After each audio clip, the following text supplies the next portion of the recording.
Hello सभी ND officers, जय हिंद है आप लोगों को। कैसे हो आप सब? तो बहुत ही अमेजिंग सा रिस्पॉन्स आपका मिल रहा है बूस्टर सेशंस पे। तो ऐसे ही आपको बूस्ट करने के लिए मैं फिर से आ गया हूं अगले फिजिक्स के बूस्टर सेशन में, जिसमें हम सबसे इंपॉर्टेंट टॉपिक और जो कि मैंने कहा था कि अगर इसका बेसिक्स कोई भी आर्ट्स और कॉमर्स का बच्चा भी पढ़ के जाता है तो वो भी अपना एक दो क्वेश्चन तो पक्का कर ही लेगा। तो चलो शुरुआत करते हैं थर्मोडायनेमिक्स की या फिर थर्मल प्रॉपर्टीज ऑफ मैटर। इसको हम एक ही यूनिट के अंदर पढ़ते हैं, तो इसको हम दो पार्ट्स में करेंगे, एक पार्ट ये और एक पार्ट और, यानी 15-15 मैक्सिमम 30 मिनट में आपका थर्मोडायनेमिक्स जो है वो पक्का हो जाएगा। तो स्टार्ट करते हैं बिना किसी देरी के।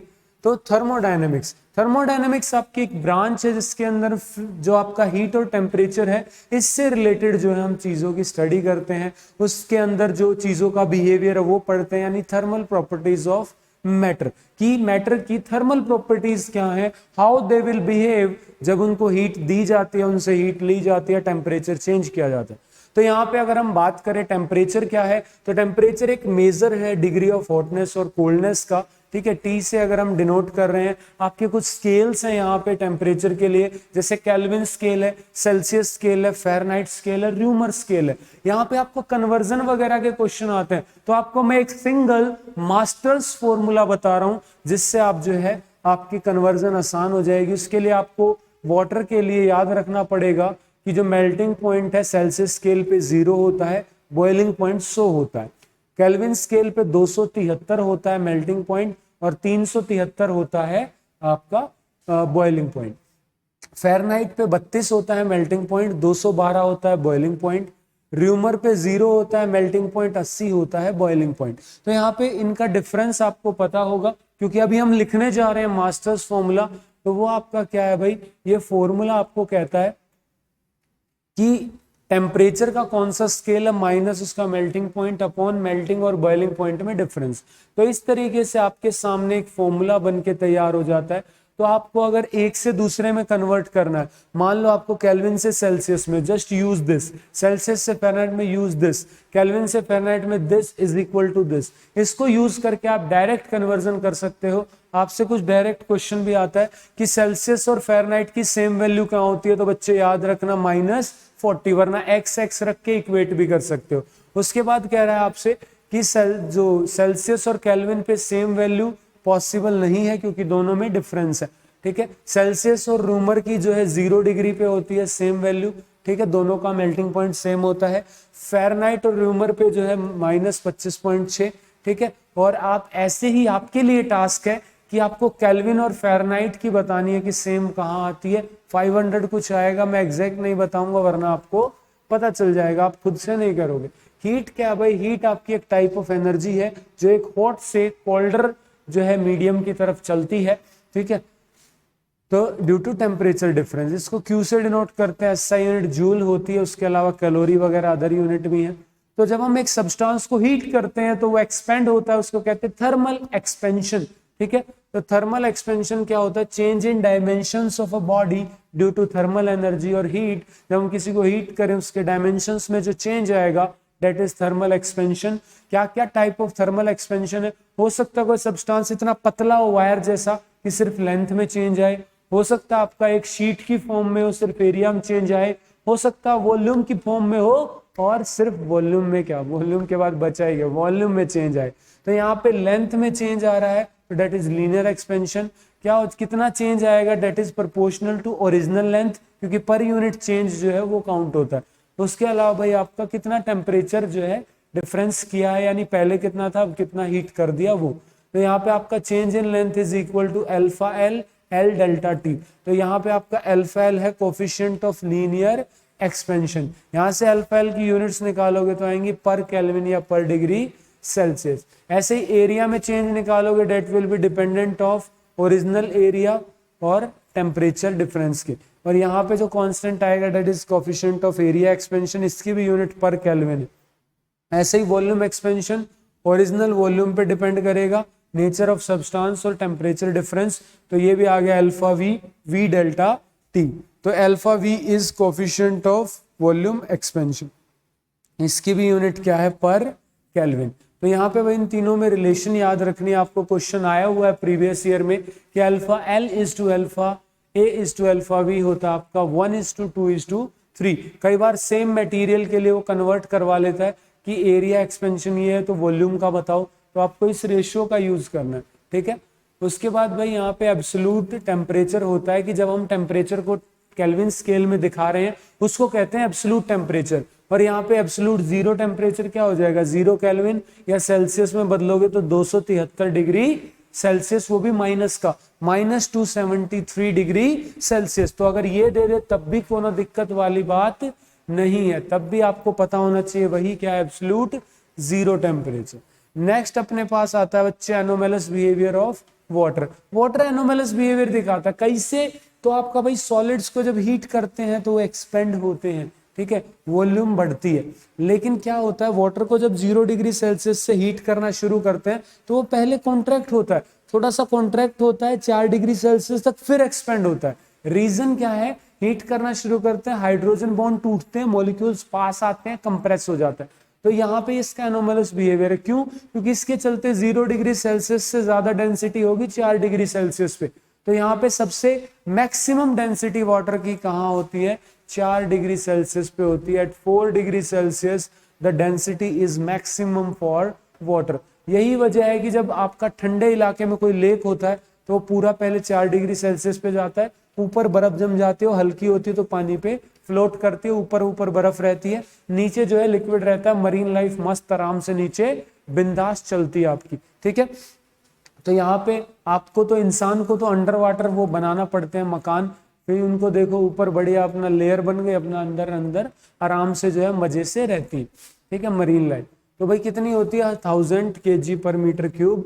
ये मैक्सिमम डेंसिटी है वाटर की, जो कि 4 डिग्री सेल्सियस पे होती है, ठीक है। तो यहाँ पे आप उसके बाद जो है टेम्परेचर बढ़ाओगे तो वॉल्यूम जो है वो आपकी बढ़ेगी, यानी डेंसिटी घटेगी। एनोमलस बिहेवियर है कि आप यहाँ से हीट करना शुरू करते हो तो पहले वॉल्यूम डिक्रीज होगी फिर इंक्रीज होगी। इस पे भी क्वेश्चन आया हुआ है, मैं कह रहा हूँ हर एक लाइन से क्वेश्चन बन सकता है, तो आपको एक एक लाइन को ध्यान से सुनना है, ठीक है।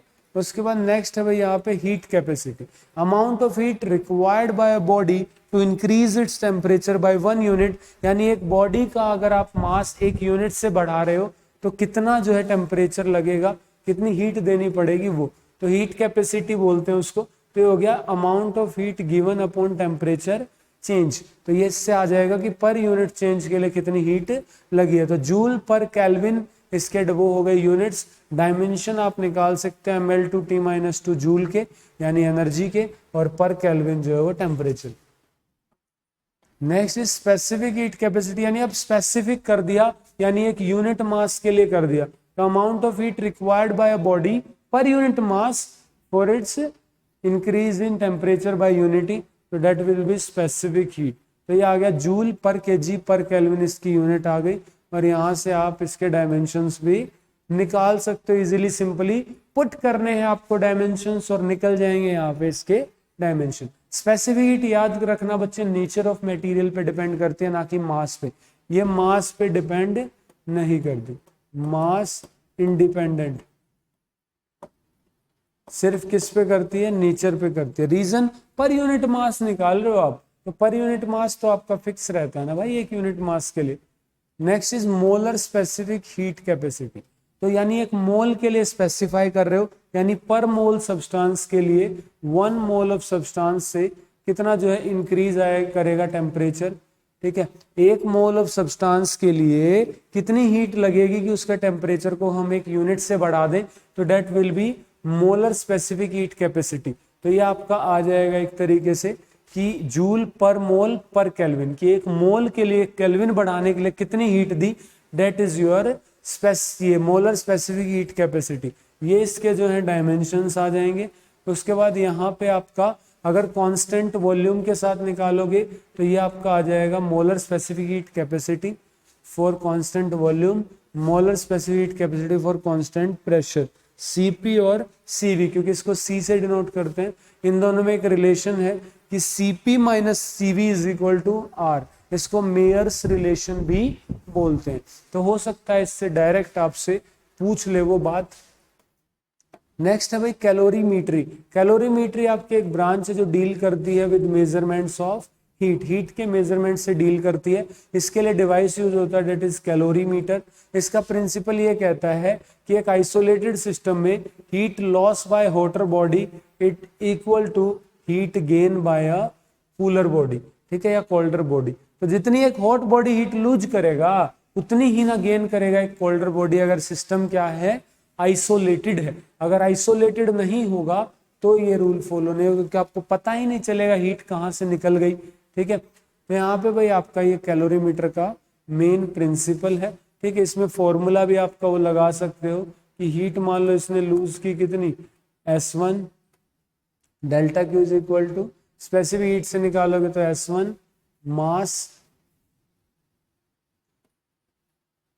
इंटू डेल्टा टी, चेंज कितना आया है, ये बराबर होगा डेल्टा क्यू जो कि उसकी स्पेसिफिक हीट कैपेसिटी M2, और यहाँ नया जो टेम्परेचर डिफरेंस आया वो, तो ये इक्वल होना चाहिए, तब कैलोरीमेट्री का प्रिंसिपल लगेगा और आप जो है इजीली कैलकुलेशन कर पाओगे। नेक्स्ट है कि हीट ट्रांसफर कैसे कैसे हो सकती है अगर एक हॉट बॉडी से कोल्ड बॉडी की तरफ। तो कंडक्शन जो अलाउ करते हैं हीट को अपने अंदर से पास करने से, ठीक है, मेटल वगैरह है, सॉलिड्स में होती है। किस में होती है कंडक्शन? सॉलिड्स में होती है, वाइब्रेशन से। किससे होती है भाई? By vibration, vibration of particles, vibration of particles से जो है आपका ये हीट ट्रांसफर होता है। उसके बाद नेक्स्ट है आपका कन्वेक्शन। कन्वेक्शन की बात करोगे तो मूवमेंट ऑफ हॉट मैटर, यहाँ पे हॉट मैटर खुद ब खुद आपका जो है मूव करता है। हॉट मैटर जो है यहाँ पे आपका खुद ब खुद मूव करेगा, ठीक है। तो ये सिर्फ और सिर्फ उन्हीं में हो सकता है जहां पे आपका जो है फ्लूइड्स होंगे, क्योंकि उनके पास ही टेंडेंसी होती है मूव करने की। तो ओनली इन फ्लूइड्स, किसके अंदर मिलेगा? फ्लूइड्स में। जैसे वाटर वगैरह, क्वेश्चन आता है वाटर में क्या होता है, तो वाटर के अंदर आपका कन्वेक्शन होता है, ठीक है। फ्लूइड्स के अंदर नेचुरल भी हो सकता है, फोर्स्ड भी हो सकता है। नेचुरल यानी खुद ब खुद मूव कर रहा है, जैसे पानी को गर्म करते हो, ठीक है, वहां पे आप गर्म कर रहे हो, वो आपका क्या है, देखो आप तो सिर्फ हीट कर रहे हो, फ्लो कर रहा हो, वो नेचुरल कन्वेक्शन में आएगा, ठीक है। विंड वगैरह वो नेचुरल कन्वेक्शन में आएंगी। आपकी ट्रेड विंड्स कन्वेक्शन से बनती हैं, ठीक है। आपकी उसके अलावा सी ब्रिज, लैंड ब्रिज कन्वेक्शन से बनती है। फोर्स्ड में हो गया कि आपने हीट करके आप हवा को फोर्सफुली चला रहे हो, जैसे आपका हीटर वगैरह के अंदर होता है, वहां पे आप हीट कर रहे हो उसको, ठीक है। तो नेचुरल है कि फोर्स्ड है। रेडिएशन से एनर्जी जो है वेव्स की फॉर्म में, रेडिएशन की फॉर्म में जाती है, ठीक है। इसकी जो है स्पीड बहुत हाई होती है, बहुत ज्यादा स्पीड से, और बहुत फास्ट है। ये सबसे ज्यादा फास्ट मेथड आपका रेडिएशन, ठीक है।